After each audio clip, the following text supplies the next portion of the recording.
Assalamualaikum warahmatullahi wabarakatuh.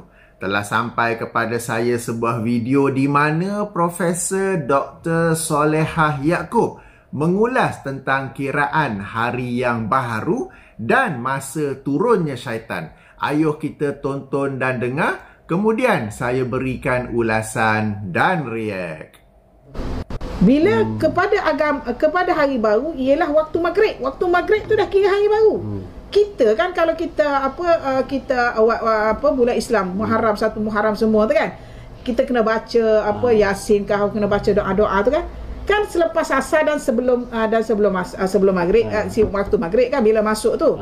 Jadi waktu baru mengikut agama Samawi adalah bila waktu maghrib. Tetapi kita sekarang ini pukul 12, satu saat tu dikira dah hari baru. Maknanya ada orang telah mengubah ajaran agama Samawi. Ada orang, grup yang mengubah ajaran Samawi, jangan ikut style selepas maghrib ni. Tetapi Islam pertahankan. Pertahankan keadaan ini apabila mengatakan masuk hari baru ialah apabila maghrib. Sebab tu kita boleh buka puasa. Betul. Tutup tahun, buka tahun bila waktu maghrib itu. Bukannya pukul 12 tu. Siapa ajar pukul 12? Ajaran yang dipesongkan. Dan jam 12, pukul 1 ni siapa yang wujud? Iblis. Setan-setan kan muncul pada pukul 12 tu. Dia nak arahkan kepada isu tu. Naik loma. Maknanya nak merayakan entiti itu, nak memuja entiti itu. Kan kalau tahun baru Masihi kan, pukul 12 tu dah meletup-letup dah bunga api. Kan ramai tu berkumpul di satu tempat semua tu. Itu siapa tu, ajaran siapa tu? Itu yang dia nak suruh supaya anak-anak Adam ini buat maksiat. Waktu tengah Iblis tengah bersukaria tu, dia kan antara Iblis ni, waktu setan ni pukul 12 sehingga pukul sebelum pukul 4. Pukul 12 sebelum pukul 4 tu, kalau orang baik dia tak keluar tu. Itu yang ini yang diajar oleh agama kita. Ayah Ustaz selalu bercakap benda tu. Jangan keluar pukul 23. Stop dulu sampai pukul 4. Tunggu dekat subuh. Okey. Kena hati-hati tu. Maksudnya kalau anda kata dalam situasi sekarang, anda kata kita nak balik kampung, sepatutnya atas pukul 3 lah, atas pukul 4. Sepatutnya pukul 4 lah. Sepatutnya lah. Itu yang terbaik lah. Itu yang Ustazah cerita hukum asal. Hukum asal agama Samawi. Tetapi disebabkan sekarang ni dah pura-puranda dah, akhlak pun dah tak tahu ke mana. Jadi waktu pun tidak dipentingkan, yang penting sampai. Pukul 12 tu kan keras. 12, 1, 2, 3 tu waktu keras itu. Itu puak-puak dia duduk turun tu. Yang kan kalau orang kata orang baby lahir pukul 3 semua tu kan, dia jiwanya keras tu. Sebab tu dia lebih baiknya tunggu waktu subuh tu, lembut. Rasulullah kan lahir selepas subuh, waktu subuh. Itu adalah unsur-unsur itu dalam agama Samawi ini sendiri. Ada hikmahnya. Tapi benda ni jarang diberitahu. Ya? Itu apa yang Ustazah nak cerita di sini. Itu agama Samawi. Tapi kita tidak memberi perhatian kepada ini. Baik, seperti biasa sebelum memulakan ulasan, beberapa peringatan kepada para penonton. Yang pertama, dialu-alukan meninggalkan komen namun minta jasa baik untuk menjaga adab dan akhlak ketika menulis komen.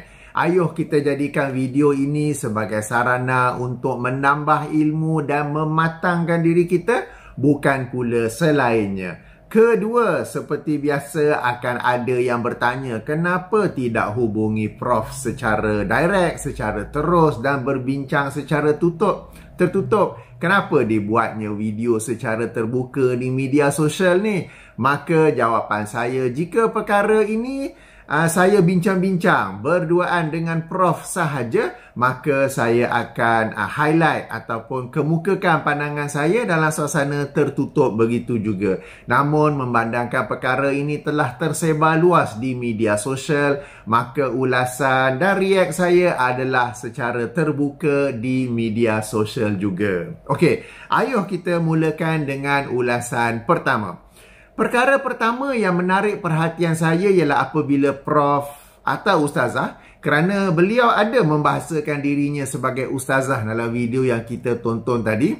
Tapi tak apalah, saya sebut sebagai Prof saja ya. Jadi perkara pertama yang menarik perhatian saya ialah apabila Prof menyebut beberapa kali agama samawi. Bahkan ada juga menyebut hukum asal agama samawi. Agama samawi dari sudut bahasa bermaksud agama berdasarkan wahyu yang diturunkan dari langit. Sementara dari sudut istilah bermaksud agama Ibrahimiyah merujuk kepada Nabi Ibrahim alaihi salam. Maka ada 3 agama yang dimasukkan dengan agama samawi yang bersamanya diutus seorang rasul, iaitu agama Yahudi, Kristian dan Islam.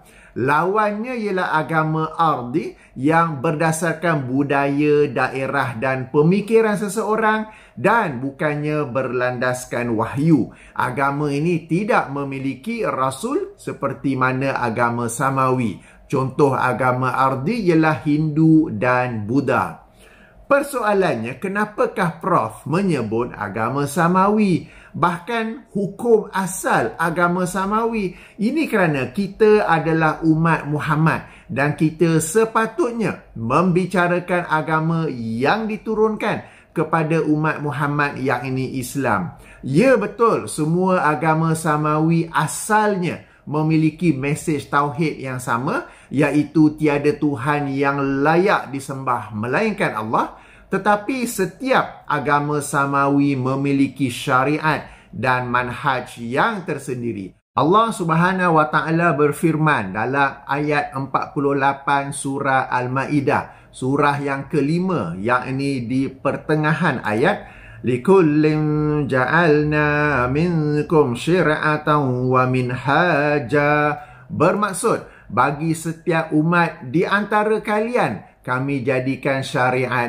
dan manhaj. Demikian juga dalam ayat 67 surah Al-Hajj, surah yang ke-22, Allah Azza wa Jalla berfirman, likulli ummatin ja'alna mansakanhum nasikuh. Bermaksud, bagi setiap umat kami jadikan cara ibadah mereka untuk mereka laksanakan. Jadi ringkasnya, bagi setiap umat ada syariat mereka, ada manhaj mereka dan ada cara ibadah mereka. Maka kita umat Muhammad fokus kepada syariat, manhaj dan cara ibadah yang diturunkan ke atas umat Muhammad, yang diturunkan ke atas Rasulullah sallallahu alaihi wasallam untuk kita. We are not interested with apa yang diturunkan, apakah syariat, manhaj dan ibadah yang diturunkan kepada agama Yahudi maupun Nasrani. Bahkan seandainya Nabi Musa alaihi salam masih hidup, maka kewajipan beliau ialah mengikuti syariat Muhammad sallallahu alaihi wasallam dan bukannya syariat yang dengannya beliau diutuskan satu masa yang lalu. Dalam sebuah hadis yang dikeluarkan oleh Imam Ahmad dalam musnadnya, hadis nombor 14623, atau jika penomboran edisi semakan Syekh Syuaib Al-Arnaud, hadis nombor 15156, yang mana secara ringkasnya Umar bin Al-Khattab radhiyallahu anhu pernah mendatangi Rasulullah sallallahu alaihi wasallam dengan membaca sesuatu daripada ahli kitab. Dalam sebahagian riwayat disebut itu ialah kitab Taurat, dan beliau membacakannya di hadapan baginda beberapa lembaran. Baginda menjadi marah dan bersabda, antara lain, demi nyawaku yang berada di tangannya, seandainya Musa masih hidup, tidak ada ruang, tidak ada pilihan baginya, melainkan bahawasanya beliau mengikuti aku. Sanad hadis ini dinilai dhaif oleh Syekh Shu'aib Al-Arnaud dan rakan-rakannya dalam semakkan mereka ke atas Musnad Ahmad. Namun itu merujuk kepada sanad dalam Musnad Ahmad. Hadis ini pula secara keseluruhannya dinilai hasan oleh Syekh Al-Albani dalam Al-Irwaul Ghalil fi Takhrij Ahadis Manaris Sabil, hadis nombor 1589, dan dalam Silsilatul Ahadis As-Sahihah sebahagian daripada perbincangan bagi hadis nombor 3207. Demikian juga di akhir zaman kelak, sebagai salah satu tanda menghampiri kiamat, apabila Nabi Isa AS turun, beliau akan mengikuti syariat Muhammad dan bukannya syariatnya pada zaman kerasulannya dahulu. Oleh itu tidak perlu membicarakan sesuatu isu agama berdasarkan agama samawi. Sebaliknya berbicaralah berdasarkan agama Islam yang diturunkan kepada Muhammad sallallahu alaihi wasallam.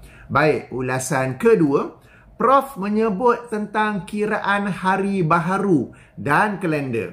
Saya katakan, baik menggunakan kalender Qamariah yang ini berdasarkan perhitungan dan pergerakan bulan, mahupun kalender Syamsiah yang ini berdasarkan perhitungan dan pergerakan matahari, kedua-duanya dibolehkan. Ini kerana kedua-duanya ini termasuk dalam urusan manusia.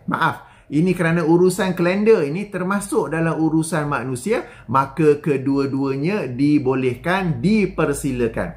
Kedua-dua matahari dan bulan Allah cipta, antara tujuannya ialah untuk menghitung masa, hari, bulan dan tahun. Dalam ayat ke-5 surah Yunus, surah yang ke-10, Allah Subhanahu wa taala berfirman, Huwallazi ja'ala asy-syamsa diya'an wal qamara nuran wa qaddarahu manazila lita'lamu adada as-sinina wal hisab ma khalaqallahu zalika illa bil haqq yufassilul ayati liqaumin ya'lamun. Bermaksud, dialah yang menjadikan matahari bersinar-sinar dan bulan bercahaya, dan dialah yang menentukan perjalanan itu pada tempat-tempat peredarannya, supaya kamu dapat mengetahui bilangan tahun dan kiraan masa. Allah tidak menjadikan semuanya itu, melainkan dengan adanya faedah dan gunanya yang sebenar. Allah menjelaskan ayat-ayatnya satu persatu bagi kaum yang mahu mengetahui. Sebahagian ahli tafsir mengatakan firman Allah wa qaddarahu merujuk kepada bulan. Tidak mengapa, kita boleh rujuk ayat 96 surah Al-An'am, surah yang ke-6, di mana Allah Azza wa Jalla berfirman, Falikul isbahi wa ja'alal layla sakanan wasyamsa wal qamara husbana zalika taqdirul azizil alim. Bermaksud, dia menyingsingkan pagi dan menjadikan malam untuk beristirahat, dan menjadikan matahari dan bulan untuk perhitungan. Itulah ketentuan Allah yang maha perkasa lagi maha mengetahui. Matahari dan bulan untuk perhitungan apakah itu? Perhitungan masa dan tahun. Oleh itu, jika kita merujuk kepada ibadah dalam Islam, ada yang berdasarkan matahari dan ada yang berdasarkan bulan. Waktu solat dan puasa misalnya berdasarkan matahari. Penentuan 1 Ramadan dan 1 Zulhijjah misalnya berdasarkan bulan. Bahkan ada yang kedua-duanya sekali. Contohnya penentuan 1 Ramadan adalah berdasarkan cerapan anak bulan, sementara bermulanya solat tarawih adalah pada malam 1 Ramadan, yakni malam sebelumnya, selepas solat Isyak, yang dikira berdasarkan ketiadaan cahaya matahari. Penentuan 1 Syawal pula adalah berdasarkan cerapan anak bulan, sementara bermulanya takbir hari raya adalah pada malam 1 Syawal, yakni malam sebelumnya, yang dikira berdasarkan ketiadaan cahaya matahari.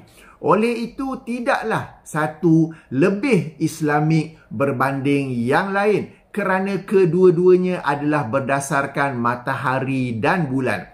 Tidak mengapa jika hari yang baharu bagi kalender Qamariah bermula selepas Maghrib sebelumnya dan hari yang baharu bagi kalender Syamsiah bermula selepas tengah malam. Ya, saya maklum, kalender Syamsiah dipelopori oleh tamadun barat, sementara kalender Qamariah dipelopori oleh umat Islam. Akan tetapi hendaklah kita meluaskan pandangan bahawa kedua-duanya, yakni matahari dan bulan, Allah cipta dan tentukan tempat-tempat peredarannya untuk dimanfaatkan oleh manusia sebagai hitungan masa, hari, bulan dan tahun.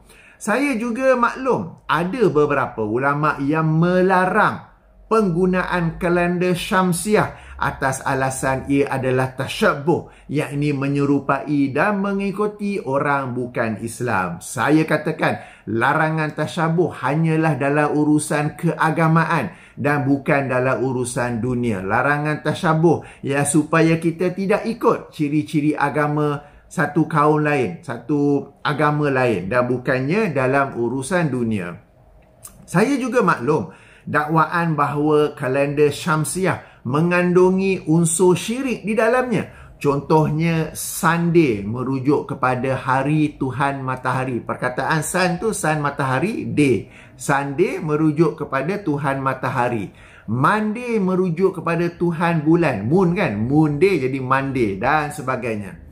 Saya berkata dalam penamaan hari Islam pun ada hari Sabtu yang lama dulu bermaksud hari Tuhan berehat selepas 6 hari mencipta langit dan bumi. Macam mana tu? Jawapannya, jika sesuatu nama itu satu masa lalu mengandungi unsur syirik, tetapi unsur syirik itu sudah lama ditinggalkan, bahkan tidak lagi diketahui oleh orang masa kini, maka tidak mengapa menggunakan nama tersebut. Okey, seterusnya ulasan ketiga, Prof menyebut sempena 1 Muharram kena baca, yakni merujuk kepada bacaan doa akhir tahun selepas solat asar dan bacaan doa awal tahun sebaik saja sebelum solat maghrib, atau ada juga yang buat selepas solat maghrib. Semua ini pada petang dan malam sebelum 1 Muharram. Saya katakan tidak ada doa akhir dan awal tahun dan juga tidak ada apa-apa ibadah yang mengikutinya. Semua itu adalah adat atau budaya sebahagian masyarakat Islam dan peluang oleh sebahagian ustaz untuk meraih ni dalam majlis-majlis tersebut ya. Dalam Islam, ibadah bukanlah berdasarkan adat mahupun budaya, tetapi berdasarkan dalil Al-Quran dan As-Sunnah. Saya ada video khas dalam topik ini. Jemput semak, link saya berikan dalam kotak description. Baik, Prof juga menyebut bahawa hari yang baru sepatutnya bermula waktu maghrib, kerana kita pun berbuka puasa waktu maghrib. Yang ni saya tertanya-tanya. Jika waktu buka puasa menandakan mulanya hari baharu, waktu kita mula puasa menandakan apa pula? Sebelum beralih ke ulasan seterusnya, saya nak bagi satu permisalan. Hari ini saya buat video, tarikhnya ialah 29 Syawal. Katakanlah saya akan menghadiri seminar di Jakarta pada 3 Zulhijjah. Penerbangan saya ke sana dari KLIA ialah pada 2 Zulhijjah. Jadi saya kena tunggu cerapan anak bulan untuk pastikan bilakah sebenarnya 2 Zulhijjah. Kemudian apabila sampai Jakarta, tengok-tengok, alamak, seminar sudah pun berakhir. Seminar memang berlangsung pada 3 Zulhijjah, tetapi hasil cerapan anak bulan di Indonesia ialah sehari lebih awal berbanding Malaysia. Boleh nampak tak? Cuba fikirkan pula pelbagai urusan lain yang berdasarkan tarikh yang sudah ditentukan, seperti pembedahan, kes mahkamah, peperiksaan dan pelbagai lagi yang penting. Semuanya perlu menunggu hasil cerapan anak bulan jika kita hendak mengukurnya ataupun menetapkannya berdasarkan kalender Qamariah. Bagaimana pula urusan yang melibatkan negara lain? Sama-sama kita maklum bahawa negara yang berbeza memiliki hasil cerapan anak bulan yang berbeza. Bahkan negara seperti Australia, hampir setiap tahun, 2 persatuan terbesar umat Islam di sana mengumumkan hasil cerapan anak bulan yang berbeza. Beza 1 hari, ya. Justru kita alu-alukan sesiapa yang ingin memertabatkan Islam, tetapi janganlah terlebih Islam daripada apa yang sepatutnya. Okey, ulasan keempat. Prof menyebut beberapa perkara tentang iblis dan syaitan. Kita mengakui kewujudan iblis dan syaitan, namun memandangkan ia adalah sesuatu yang ghaib, maka kita tidak berkata apa-apa tentangnya, melainkan berdasarkan Al-Quran dan As-Sunnah yang sahih atau hasan. Apabila menyebut beberapa perkara tentang iblis dan syaitan, Prof mendakwa, saya nukil ya, inilah yang diajar oleh agama kita. Prof juga sebut inilah hukum asal agama samawi.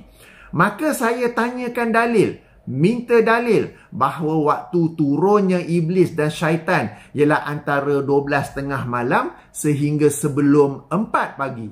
Ini kerana syaitan memang sentiasa hadir bersama kita, sentiasa mencari ruang dan peluang untuk membisikkan kemungkaran kepada kita. Dalam hadis yang dikeluarkan oleh Imam Muslim dalam sahihnya, hadis nombor 3794 atau penomboran lain, hadis nombor 2033, Rasulullah sallallahu alaihi wasallam bersabda, "Inna syaitana yahduru ahadakum inda kulli syai'in min sya'nihi." Bermaksud, sesungguhnya syaitan hadir di sisi seseorang kalian pada setiap sesuatu yang kalian lakukan. Jadi syaitan ni sentiasa hadir. Bila saya nak buat video ni pun ada syaitan yang akan mengganggu. Jadi sebelum saya mulakan video, antara lain saya baca juga A'udzubillahi minasyaitonirrajim. Okey.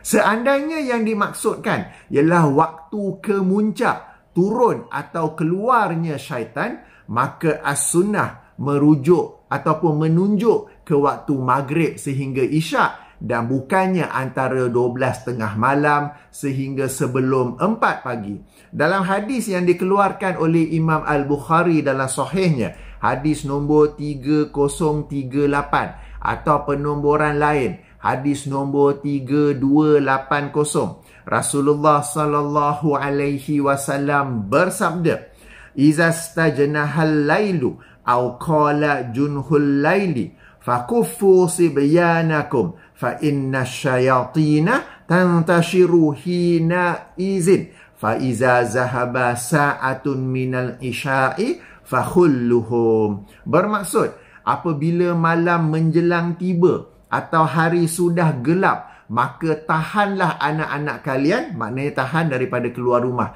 kerana sesungguhnya pada waktu itu syaitan-syaitan berkeliaran. Apabila telah berlalu waktu isyak, maka lepaskanlah mereka.